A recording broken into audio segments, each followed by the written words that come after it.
Hello दोस्तों, this is Ravindra Singh. आज एक ऐसे विषय के ऊपर बातचीत करते हैं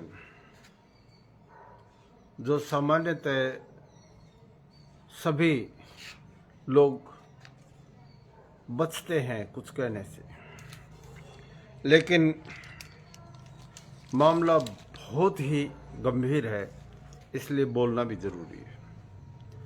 दो ऐसी संस्थाएं, एक जुडिशरी और एक एजुकेशन शिक्षा, दोनों बड़े पिलर हैं, समाज के स्तंभ हैं। एक नॉलेज के साथ जुड़ा हुआ है और दूसरा न्याय का। ह्यूमन डेवलपमेंट इंडेक्स में दोनों का बड़ा ऊंचा स्थान है। एनसीईआरटी की 8th स्टैंडर्ड की सोशल साइंस की बुक्स में एक कमेंट जो छपा हुआ था, उसके ऊपर बार के कुछ मेंबर्स ने बेंच के सामने ये पेशकश की कि ऐसा पाठ्यक्रम में नहीं पढ़ाया जाना चाहिए था। और मामला था बच्चों में के मन में न्यायपालिका की गलत छवि बनेगी इससे, और जो मामला था ये था कि करप्शन के साथ जुड़ा हुआ था। दोनों चीजों को थोड़ा ध्यान से सुनने की जरूरत है। सबसे पहले एक कोटेशन आती है इंग्लिश लिटरेचर में, seizures wife is always right.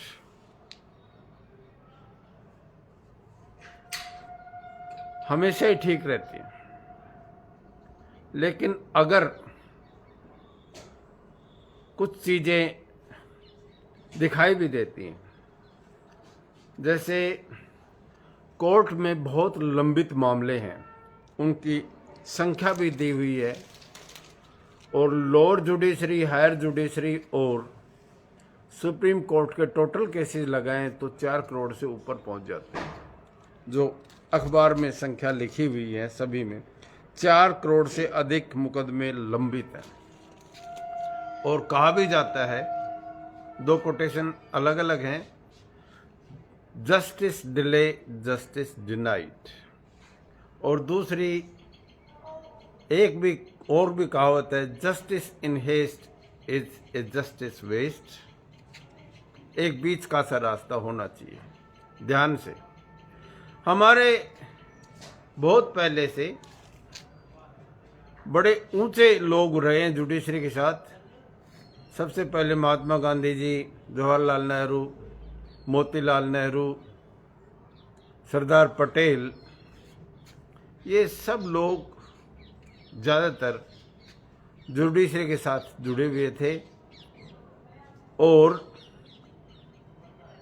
Practice भी करते थे। इनका कद बड़ा ऊंचा होता था, सम्मान भी था और छवि भी थी, और मेहनत भी करते थे। पहले सिविल सर्विसेज में भी मेजॉरिटी लो ग्रेजुएट्स भी आते थे, और राजनीति में भी वर्चस्व लो ग्रेजुएट्स का ही रहा है। इसके अलावा जो बहुत जरूरी चीज है वो है अपना अपना दायरा। देखिए, नए नए स्तंभ पैदा होते जा रहे हैं। जुडिशरी, एग्जीक्यूटिव, लेजिस्लेचर, 3 स्तंभ थे। उसके बाद नई चीजें और आ गई, जैसे अब सर्विस सेक्टर में और उसमें भी आर्टिफिशियल इंटेलिजेंस आ गई। मीडिया एक और अलग से स्तंभ बन गया, और पूंजीवाद में का जो मॉडल लिया है उसमें और चीजें और एक्सरसाइज भी होती जा रही है। ये बात आप लोगों से पूछता हूं, सिर्फ आप लोगों से पूछता हूं, क्या हमारे इंस्टीट्यूशंस में के लेवल में गिरावट तो नहीं आ गई है? जितने भी इंस्टीट्यूशंस, रिफॉर्म्स की बड़ी जरूरत है। मैं यहां एक बहुत ही ज़रूरी बात बोलना चाहूँगा। जिस तरह से आईएएस का पेपर होता है, उसी तरह ऑल इंडिया जुडिशियल सर्विस और ऑल इंडिया एजुकेशन सर्विस का पूरे देश के लेवल के ऊपर एक एग्ज़ाम सेंट्रली कंट्रोल्ड होना ज़रूरी हो गया, और जिसमें सभी वर्गों का बराबर प्रतिनिधित्व, रिप्रेजेंटेशन हो, इसका ध्यान रखा जाए। ये बार बार कहा जाता है कि वर्ग विशेष के लोग जहां विशेष ताकत के साथ जुड़ जाते हैं, वहां दिक्कतें आ सकती हैं, आती भी। मैं शिक्षण संस्थाओं की तो विशेष तौर से बात करना चाहूँगा, और उसमें भी सिलेबस का और करिकुलम बहुत बुरी हालत है। क्योंकि अगर आप क्वालिटी मैन को वाइस चांसलर नहीं बनाएंगे, बोर्ड के चेयरमैन नहीं बनाएंगे, रजिस्ट्रार नहीं बनाएंगे, प्राइवेट यूनिवर्सिटी धड़ाधड़ खोल देंगे। अभी आर्टिफिशियल इंटेलिजेंस में गलगोटिया यूनिवर्सिटी ने क्या कारनामा दिखाया, मतलब ये समझो कि हमारी पगड़ी ही रख दी, और दुनिया के सामने। जहां ऐसे एक नहीं है, ऐसे एक नहीं है, एक बड़ा पुराना शेर है शिक्षा वालों में, किस किस को कहें, कहाँ कहाँ करें। एग्जामिनेशन सिस्टम है, उसको देख लीजिए आप, कंट्रोलर ऑफ एग्जामिनेशन क्या क्या कर लेते हैं, व्यापम का क्या कितना बड़ा घोटाला हुआ, क्या बिगड़ा, नीट का एग्जाम लीक हुआ, क्या बिगड़ा।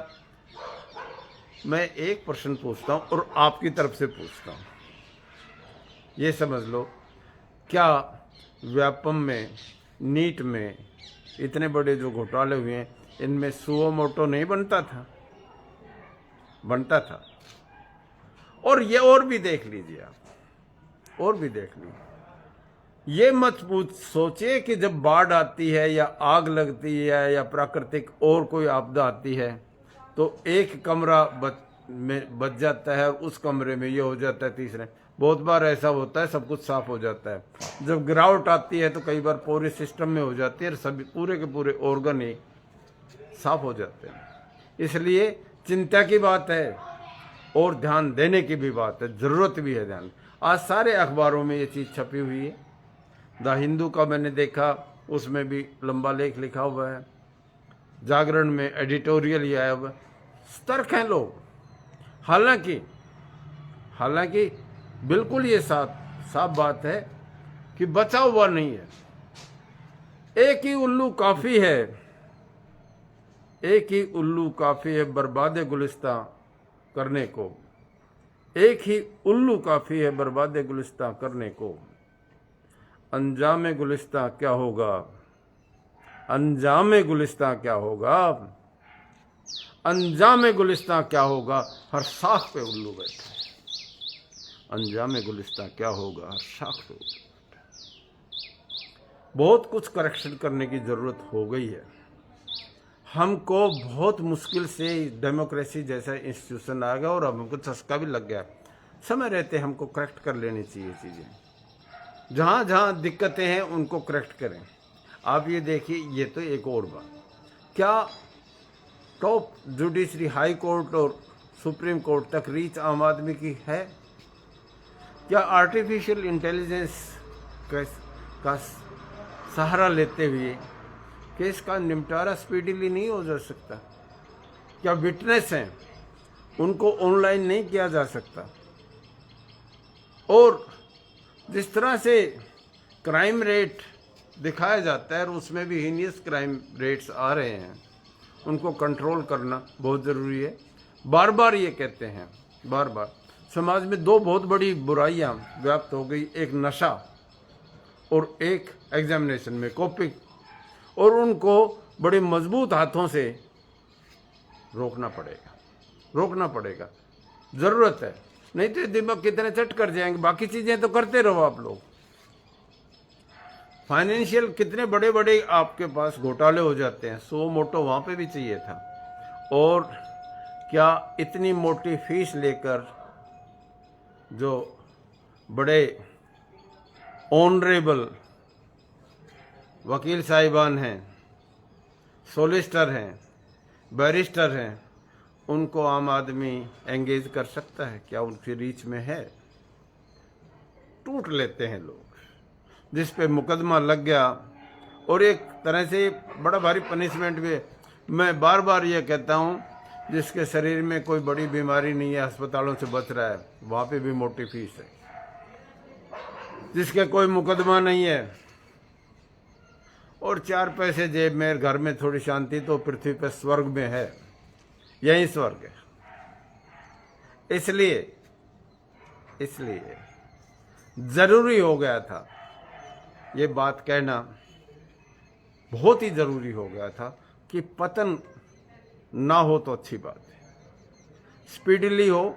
और जो रनिंग गवर्नमेंट है उसकी एक बड़ी जिम्मेवारी तो जरूर है, खास तौर से वित्त मंत्रालय की, जुडिशरी को इंफ्रास्ट्रक्चर दें, रिक्रूटमेंट प्रॉपर कर दें, जजेस की संख्या बढ़ा दें, समय पे हो जाए, और अकाउंटेबिलिटी थोड़ी सी ये कर दें कि स्पीडली ट्रायल हो।